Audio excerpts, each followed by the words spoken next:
normally when you're a 1 seed, in your first game is never against a team as talented as Alabama A&M is, and so normally you'll play an 8 seed that may have 1 or 2 really good players.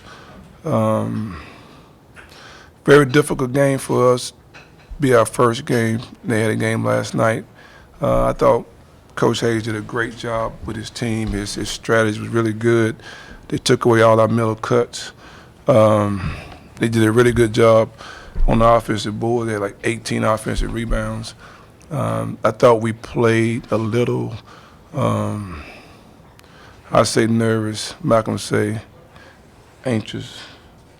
We missed a lot of layups, but again, when you got a guy like Nick West around the rim, it's hard to just go up and make an easy shot. And so you have to take your head off to these guys. They really played well. They played well enough to win the basketball game. But I thought we, in the second half, picked it up a lot better. Jose saved us in the first half with his play, and then I thought Malcolm made some shots.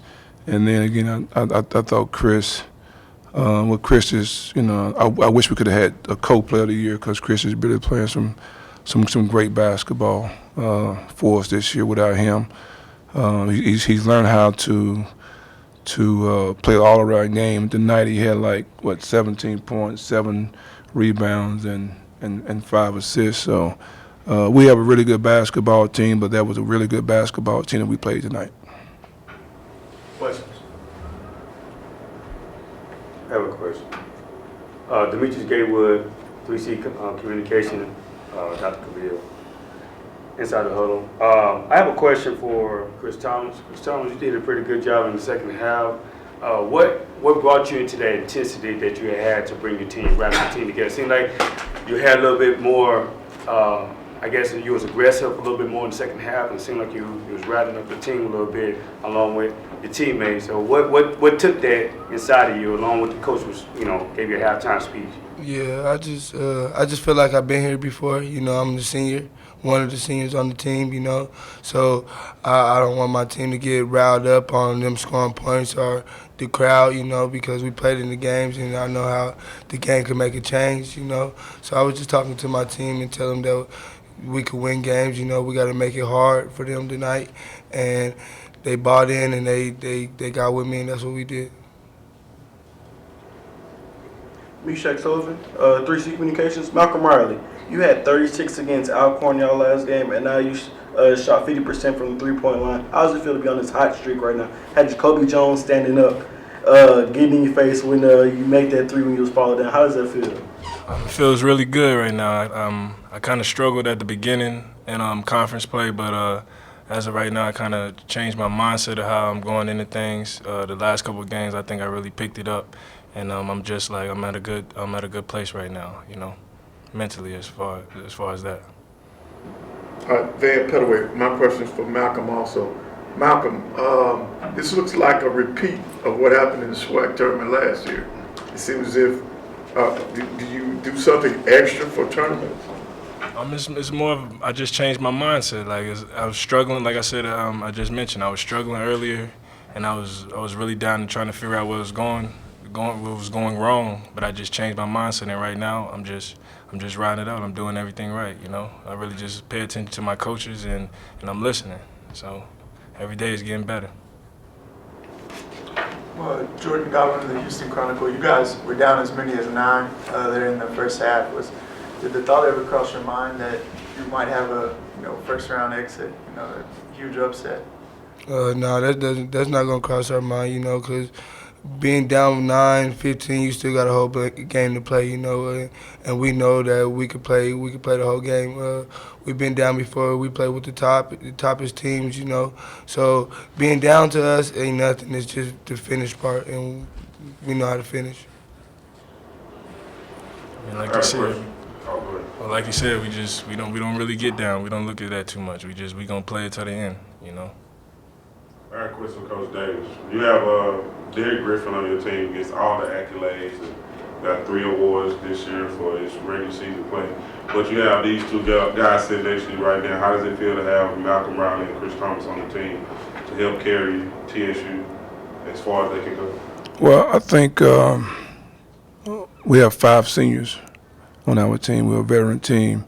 We bring Jose off the bench, and Jose was a starter his junior year who averaged like 14 points a game. We have a lot of talent on this team. We're not deep.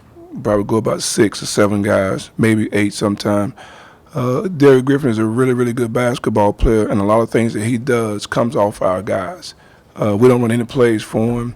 If we drive it, they leave him, we throw a lob. If they stay home, we go make a layup. It's like Coach said about Malcolm.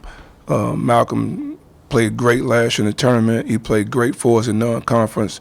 He struggled in conference play only because I think he thought it would be easier in conference than it was in non-conference. He didn't miss a shot in practice yesterday, so I knew he would come out and struggle because it never goes where I never miss a shot in practice. The whole practice and then come out in the game and do the same thing. Normally it's like a little gap, but fortunately he picked it up in the second half. And I said about Chris, I think Chris, I wish he'd been a co-player of the year because without Chris Thomas driving downhill, I mean, Chris could play at any level in college basketball, and right now he's playing to his ability. He's a big threat to any team we play. He gives us a second ball handler. He's like a point guard on the floor.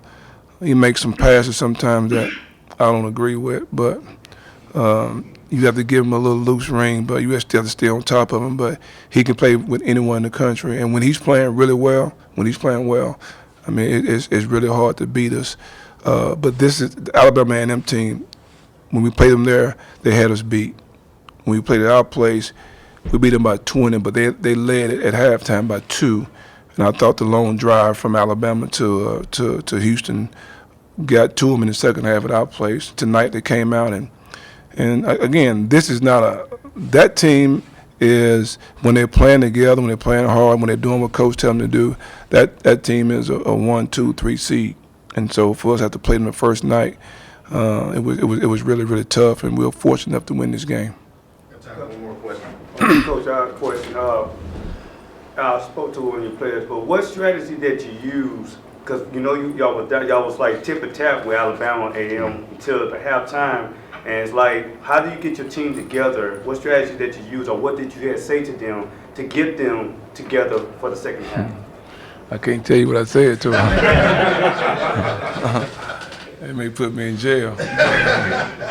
But we started in non-conference. I don't want to play any home games. We never play a home game. I want to be always in a situation where it's a challenge for us. And so that's why we play all road games, because it's going to come to a point like it was tonight that it's going to be basket for basket for basket for basket.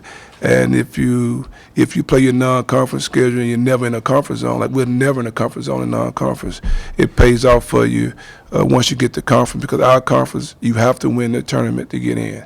If you win the regular season, it's definitely an NIT bid, but you have to win the tournament. And so my strategy is to play everybody on the road, get our guys in the most challenging situation that they could be in. And like I tell them every day, my practice is not designed for them to feel good or be comfortable. It's for them to work hard and get better. And our non-conference game is not for them to feel good. It's for them to be challenged every single game. And so when you have games like this, even though at times we didn't look like we was a seasoned basketball team, we had a couple of plays that, especially with 1:40 to go in the game, we should have been just working the clock, but that's on me. I hate to call timeouts. I'm not a timeout coach. But we have senior leadership. But our non-conference prepared us for this. And when I get on them real hard, like I get on Malcolm really, really hard, get on Chris really, really hard, they understand that it's not time to be soft. It's time to step up and play, because we've been there plenty of times before. I think we played no home games last year and no home games this year. So we may be the only team in the country that had a home game in 2 years. Next year, we're definitely not going to play a home game.